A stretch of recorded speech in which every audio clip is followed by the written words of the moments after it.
Well, hello everyone. Mike Tindall is calling out Meghan Markle, and it seems that she and Harry are continuing their separate careers. Meghan has made a very public declaration that her team seems to be walking back on. We'll be talking about that in a bit. And this week marked the return of Princess Catherine to public engagements. She was spotted in the perfect autumnal British outfit, and we are going to be talking about how cute it is and the movie that it reminds me of, and as well as a very special royal anniversary. So welcome back to the Swish Live. I'm out of the studio today, so thank you guys for joining me. Welcome back to the Swish Live here on Tuesdays, where we cover the week in review of your royal favorites, exploring classical femininity and royal trends, traditions, and lifestyles for an elegant and inspired life. So feel free to listen while you work, listen on your drive, or simply stay for a chat. I'd love to know where you're from. Click the comments below and let me know your name and where you're from. It's amazing to see people listening from all over the world and talking about our favorite royals. So don't miss our brand new video that was just published this morning. It was all about the one big lesson that Princess Catherine has learned to transform herself from the controversial princess. Believe it or not, that's who she was before Meghan Markle came on the scene.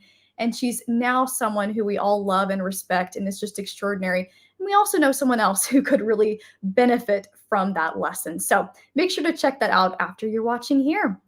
Now, in promotions for his new book being published later this month, it's been revealed that Mike Tindall, Prince William's cousin, who's Zara's husband, if probably already watching this knows, but Zara is Princess Anne's daughter and King Charles's niece.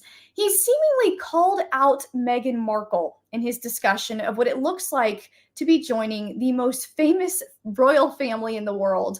He's written in this book that joining the royal family, get this, was actually easy. He says that they were really nice to him and that he was always nice to them. Quote, "Believe it or not, marrying into the royal family was pretty easy for me. They were always nice to me, and I was always nice to them." Simple, really.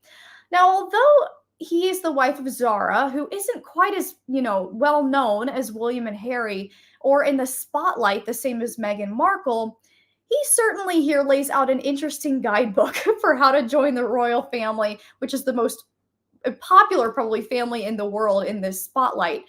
Now, he's given this advice. Was Meghan really being nice to the royal family when she announced her pregnancy at Princess Eugenie's wedding? Or when she yelled at her niece about the bridesmaid's dress? Or when she made her sister-in-law cry? These are all things that we know are on record. Or was it when Meghan called her postpartum sister-in-law hormonal? This seems like a slight reference to the way that Meghan was engaging with the Windsors. Now, I've got a picture of his book here. If you guys have not read this, go check that out. It's an interesting way that he's calling out Meghan. I want to know if you think that he's actually done this. After all these things that Meghan is on record to have doing, it seems that what he said here is maybe a slight reference to the way that Meghan has engaged with the royal family. After all, it's Mike Tindall, we know, that has filled in this vacancy of brotherhood in Prince William's life. So go check out that new book. It's called The Good, the Bad, and the Rugby Unleashed. It's set for release on October 24th. Do you think that this was meant as a snide remark to Meghan Markle, or was he simply stating his experience in joining the royal family? Let me know in the comments below. Now, happily, it seems that the Princess of Wales has returned to public duties. She returned for her first official outing this week alongside Prince William at an event to honor the victims of the vicious knife attack in Southport earlier this year.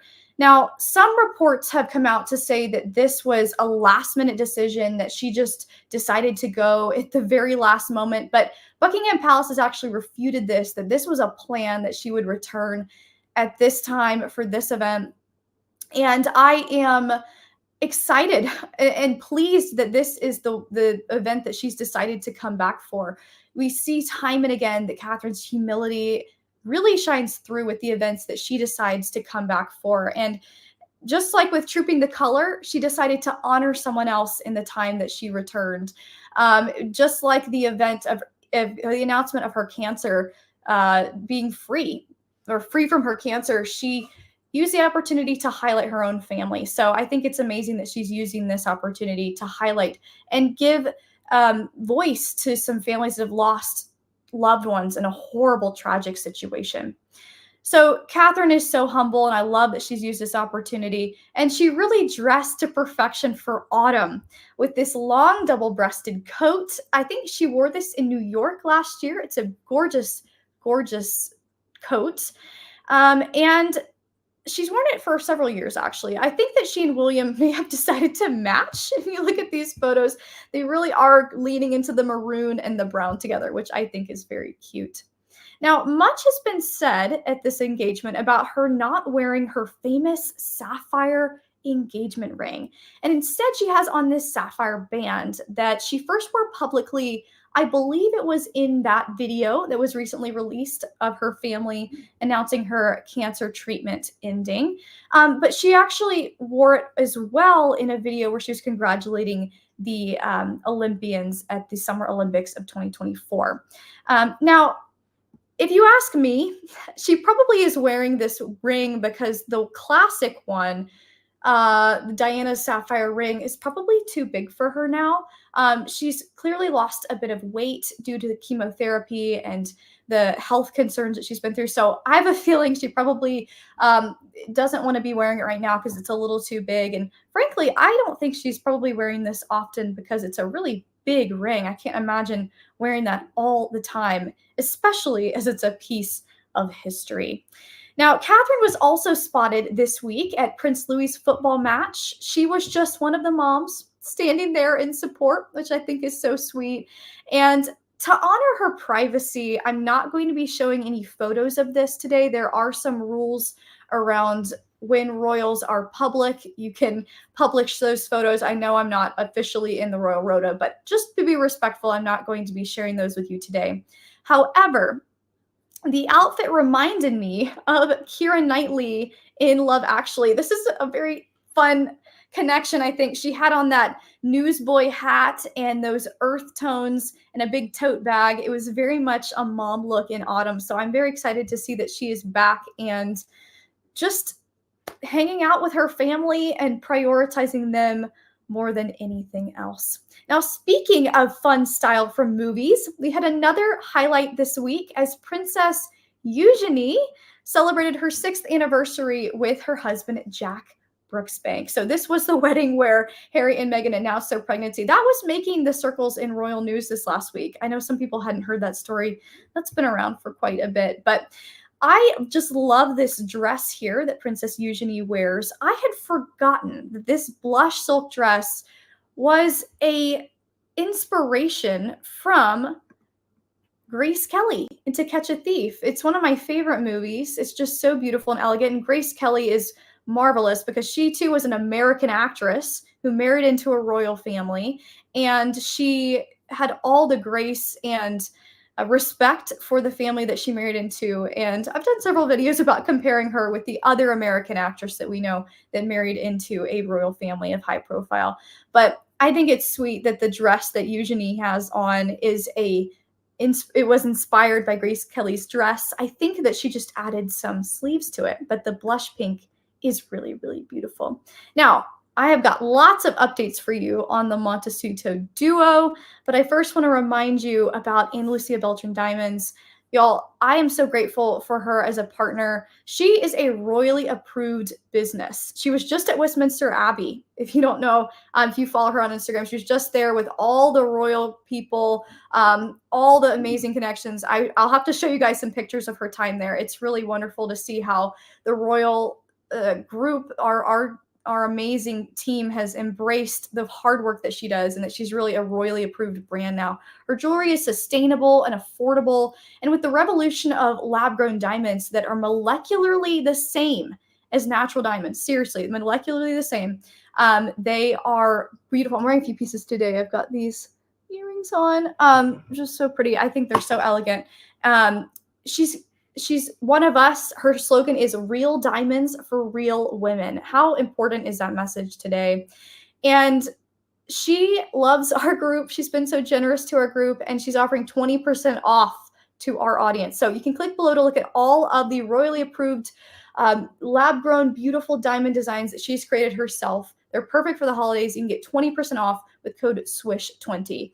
You can see how her royally approved lab-grown diamonds are and what those designs look like by clicking below and experiencing the beauty of Ana Lucia Diamonds with code SWISH20. Now let's talk about Meghan and Harry. Now, we mentioned them at the beginning, and Mike Tindall had some choice words to say in his new book. If you think that that was directed towards the situation, how could it not be? But they really are, Meghan and Harry, back to living their separate lives, from what we can tell. Now, this week, Meghan visited Girls Inc. to reinforce a new investment between the Archwell Foundation, Oprah Winfrey, and Pivotal Ventures. Now, you may have seen some stories in the news about Pivotal Ventures and a really big investor now in Archwell that has some questionable backgrounds as to some hate groups that they have been investing in. So I don't know that Harry and Meghan do their research by any means, but she was at this event, which is in Santa Barbara, called Girls Inc. and their connection with hashtag half the story. And they are on the mission to help girls engage with the digital landscape and foster healthier relationships with technology. Now, where have we heard that theme a lot lately? Of fostering relationships with technology. Yes, put it in the comments below. It's all about engaging with technology, and this seems to really be a theme for Harry and Meghan lately. It really seems to be a passion, and if you look back at all of their appearances lately, it's all exclusively been about this topic of technology. Now, it could just be that they're very passionate about it, and it's something that I'm very passionate about to some extent as well, but at this event, Meghan shared with the girls there, and this came out in a Variety magazine article, I believe it was 2 days ago, that she declared that she is the most bullied person in the world. And I think that this is the seed of where we get this slew of a focus between her and Harry right now. It almost comes across like a vendetta against the way that she's been treated. If she means it that way or not, that's the way that it's coming across. It seems that she is all in the name of censorship because of her own struggles online. So she's imputing what is a new term that's called toxic empathy. It's a fascinating approach towards trying to weaponize empathy for your own gain. And she's using this with technology. She's really focusing on her own issues and still playing the victim. I don't see Catherine or Sophie or any of these other respectful royal women who are not celebrities. Remember, they're not celebrities. They're royals. They are focusing on things that are really not connected to what they have a problem with. They're doing it because they're honoring others, just like we were talking about with Catherine and her return because of the Southport stabbing. So you see this in both Harry and Meghan with this topic of technology, which is really interesting. Yes, you say toxic empathy. Is that what that's called, Lizzie? Yes. And I'm going to do a video about what is toxic empathy. It's really an interesting thing that we see with a lot of celebrities right now. And we're seeing this not just with Meghan, we're also seeing it with Harry. Now, Harry also made a solo appearance this week. He had an interview, which they called on the Archwell website a deep dive, important conversation. It seems that they frame everything that Harry does as an important conversation with the author of the book, Anxious Generation. Now, this is actually a really helpful and interesting book. It's really eye-opening to the problems in my generation. I'm in Gen Z, and I appreciate this author in this book because he's diving into some of the really chilling points of about technology and how it is really changing the playing field for how we engage with one another, how we see ourselves. So all that to say, it's interesting to me that Harry had on or arranged a conversation with him. Now, he actually is quoted on many headlines of saying that technology is stealing people's childhood. And to some extent, I actually really agree with Harry on this. And some critics have positioned this interview as another way for Harry to get back at the media. I'll say her name, Angela Levin. She was saying that this is all about, Harry upset and he's just trying to get his name out there. And I am 100% sure there is some level of that in this conversation. But I actually think that conversations like this, where he did not bring up any of his personal issues, he just talked about the problem of technology.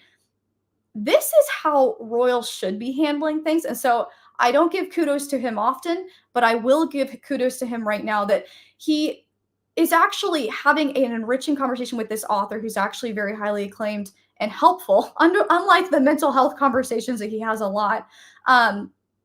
Who's actually fighting for a solution.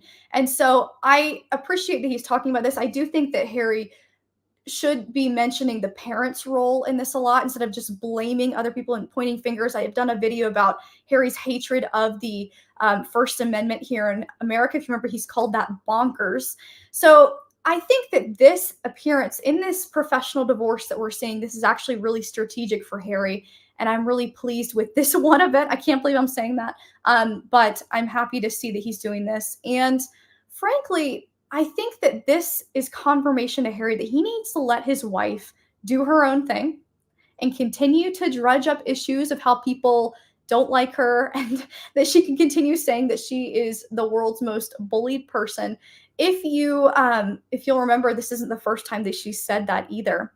She also, in 2019, went on a podcast where she talked about how the trolling that she faced is almost unsurvivable. And since reports have come out about her and her statements at the Girls Inc. event saying that she is the most bullied person in the world, been a lot of pushback on that. Her own staff has come out to say that that is something that she was just referring to, but she's clearly said that in the past. So we know that that was intentional. And it's interesting to see the way that this particular issue of her being the most bullied victim in the world has been covered. In my research, it's clear that as these conversations of her being a bullied victim have come up, similarly, her being the one bullying people has been recirculating. So you see two very diametrically opposed reports painting her as either the perpetrator or the victim.